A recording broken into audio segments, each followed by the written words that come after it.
here's the status update. Tatlong client contracts ang need a follow-up, just waiting for their sign-off. Dalawa na ang cleared, and we're just tracking their payments due by the end of the week. And attached here are the revised timelines for the campaigns. Everything's aligned for Q3 targets. Akala ko naka-sick leave ka pa. Okay na ako, Will.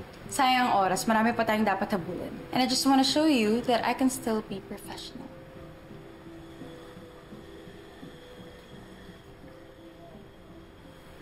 Ronnie,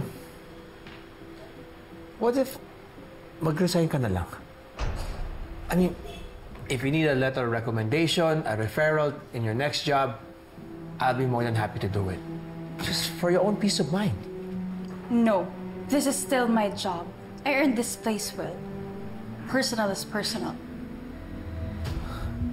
Ronnie, I already filed a protection order. Yes. Yung barangay level? Insulting. Don't mistake the barangay protection order for total control, Wilfred. It only bars me from Lorena and your house, not from earning my living. Unless you want to file another motion, I suggest you get used to seeing me here. And unless, kung may legal kang basehan to kick me out of Pearl Vault, you know, HR-related labor code violation,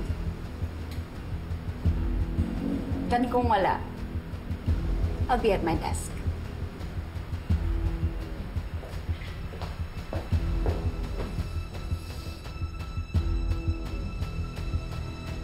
Nasa office pa rin si Ronnie. May punto naman siya. Hindi covered ng protection order ang workplace.